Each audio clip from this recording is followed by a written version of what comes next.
So, episode 3 of season 3, Brockmire, of course, in the books. I'm Matt Levine. Thank you for joining me here on my YouTube channel. I appreciate it. Please do go ahead and subscribe. Check out 954sports.com. Let's talk about episode number 3. I'm going to give you my review. I'm going to start off this way. Tell you that episode 1, as far as the old thumbs up, thumbs down rating, I gave it a quasi thumbs down. Okay? Episode 2, a resounding rebound with the 100% thumbs up. So what did I give episode 3 without even diving into it yet? I gave it a thumbs up. Now I'm going to tell you why. Now, episode 1 and 2, they did a lot of explaining, at least in introducing new characters into the series. And I understood that. And they kind of intertwined the onset of maybe some old characters like Charles reappearing here in season 3 while reintroducing Jules in season 2. Of course, Amanda Peet, Jim Brockmire, Hank Azaria's love interest. In episode 3, less of an introduction of characters. You're kind of getting used to the new characters and what they're all about. More of an introspective on Jim Brockmire and exactly where he's at in the state of his life, dealing with sobriety and also dealing with the yips. Now, I talked about the yips reviewing episode 2 last week as they kind of teased episode 3 with Jim in the tail end of last week's episode 2, dealing with the yips for the first time in his career. The one thing that Jim always had, Brockmire could always rely on play-by-play. The great fallback for him, his talent. No matter what, the guy could fall back on his skill being a play-by-play announcer because the talent carried him. He could be a drunk. He could be strung out on drugs. He could be sober. No matter what, the talent was always there, and it was the same. It was true. And for the first time in his career, he's dealing with something called the yips. I highlighted briefly last week, touching on a couple stream of consciousness athletes like Mackie Sasser, Steve Sachs. I thought of some others. But first, I want to read to you exactly what the Mayo Clinic says about the yips. And we'll talk about some of those athletes, and I'll talk about the fictional account that Brockmire season 3, episode 3 started off with. And that was pretty cool. The yips by the Mayo Clinic are involuntary wrist spasms that occur most commonly when golfers are trying to putt. However, the yips can also affect people who play other sports, such as cricket, darts, and baseball. It was once thought that the yips were always associated with performance anxiety. You know, I forgot all about Rich Ankiel. A pitcher with the St. Louis Cardinals, had tremendous stuff, like a 100-mile-an-hour fastball. But suddenly, in a playoff game, the wild pitch became his nemesis. Could never rebound after making it to the major leagues with just throwing a pitch down Broadway. Everything was a struggle with the wild pitch. Another guy, I mentioned Steve Sachs last week, who played for the Yankees. How about Chuck Knobloch? At one time, a gold glove second baseman, and like Sachs, all of a sudden, could not throw the ball to first base. Markelle Fultz, most recently, a case of the yips in basketball, could not shoot his jump shot fluidly. Now, he's had shoulder problems, but completely lost the ability to shoot his shot within 10 feet. Uncanny for a basketball player of his skill level, a lottery pick, right? And now dealing with shoulder problems, traded this year from the 76ers to the Orlando Magic. Now, the way that Brockmire introduces the yips, it was named after Duke Yipkowski, a turn-of-the-century baseball player. A historical retrospective was given. I guess he was playing like in the 20s. Somewhere around then. 22 errors in 10 games for a seemingly real deal Major League Baseball player led to a meltdown. 2 years later, he's out of baseball and dead. Brockmire, of course, they do this historical retrospective. They use Bob Costas again. and they're doing a piece on Duke Yupkowski. And everyone gives their account in a serious way. And Brockmire, of course, drifts off and starts the show with a Brockmirian tangent on STDs of all ball players, which is extremely funny, I thought. A couple interesting insights after they introduced Duke Yupkowski, which I thought, again, was worth a lot of laughs. It shows the relationship that Brockmire is having with another new character has been introduced to us as his sponsor, as he's in recovery and going through the 12-step program with Alcoholics Anonymous, and that's Shirley. And he's struggling with the yips in an early scene in episode 3, and he's telling her about the inability to call a game, and she questions him about the difference between the play-by-play and color commentator. Brilliant scene right there. Loved it. And I love the fact that Brockmire talks about needing to resolve the yips within 48 hours, or it could be very detrimental. Just a funny scene there. And I like the yin and yang between Brockmire and Shirley. I think it's one of those new relationships I'm really enjoying in season 3, as you saw it played out in episode 3. Now, Jim deals with several things that are, again, that make it an introspective type episode. Okay? He's dealing with his sobriety. He's dealing with the facts that, number one, he's an extremely impatient guy. Number 2, he's an atheist. So he has no belief in God.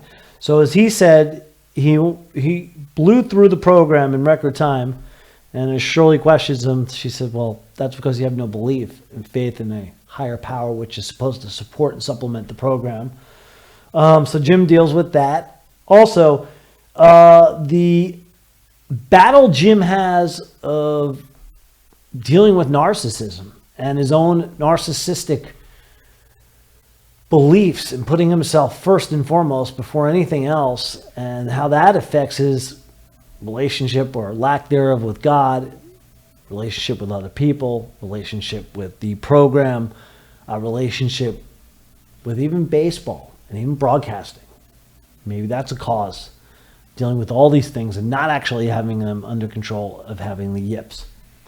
So there's all this introspective going on. A couple great one-liners. I mentioned a couple last week. Let me mention a couple for you now. There's a scene after he meets with Shirley where he goes to Gabby Taylor, his color commentator, and he wants to go to church. Okay? So Jim goes to church with her, and apparently they go to a Lutheran church. And Jim says it's not a black church. She said, what's the difference? He said white people are lame, and he expected to go to a church with at least some great impressive acts, some great music, but instead he gets lame-ass white people. I thought that was really funny. And then he goes into the church, and they do a great job of this. And IFC just about produces, everything they produce is so professional. But this is a great scene. They show an old lady. Jim goes in the church, and Gabby kind of warns him, basically don't embarrass them. They go up the 5 or 6 steps into the church. While they do that, Jim just slams the door. There's an old lady walking with a cane. Church door slams, Jim's inside. And the 5 to 8 seconds it takes that old woman with the cane to gingerly walk up the steps, Jim and Gabby get booted out of the church. And basically, you hear Gabby say to him, why did you have to bring up the Holocaust? And Jim says something to the fact, well, I only brought it up because Jesus was the mayor of Auschwitz. And it was a great scene and just a great play on what happens inside that church that you don't see. And just the way that this show is done, that was just a great scene of being, what am I trying to say? That's a microcosm of Brockmire right there, that scene. So I enjoyed that. Jim also finds out in this episode, he goes to battle with Matt the Bat Hardesty, who's J.K. Simmons, who was introduced prominently in episode 1. He is the broadcaster for the Oakland baseball team, their main play-by-play guy. He's going through cancer and dealing with a battle. And he's a former jock and a big-time broadcaster, so he's out indefinitely. So this is why Brockmire gets his chance to broadcast in spring training and into the season again indefinitely. He steps into that role and gets to go back to the big leagues. Now, J.K. Simmons returns Matt the Bat Hardesty in episode 3, and there's a couple scenes where he and Jim meet in a hallway, and he's loving the fact that he knows Jim is dealing with the yips. So he rearranged the broadcast schedule. So in Jim's next game, he can join him, play-by-play, color commentator to his play-by-play. Gabby takes his spot in the TV booth for the game that Matt the Bat was able to attend during his, again, cancer remission, so to speak.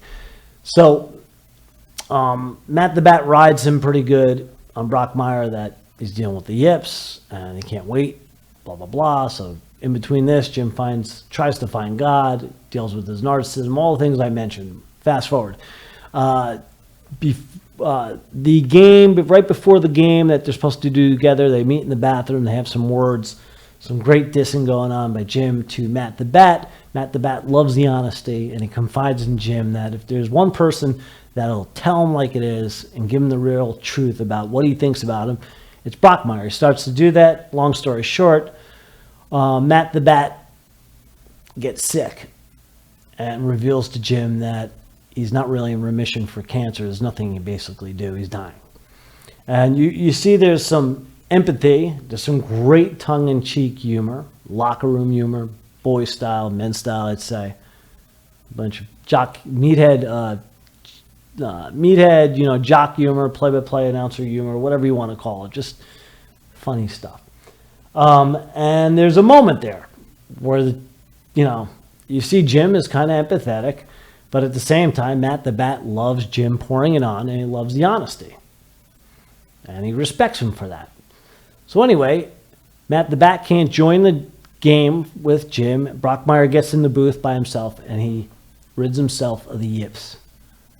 At least he thinks he rids himself of the yips for a game. But you find out before the end of the episode that it may have just been a Band-Aid. And this is something he's going to have to deal with because he's dealing with recovery according to Shirley and the various steps of recovery. And it's a one step at a time thing. And Jim has yet to get to the bottom of things, and he's not fully recovered. And she even alludes to the fact that there'll be a time when he slips up. So it's a very, very interesting episode.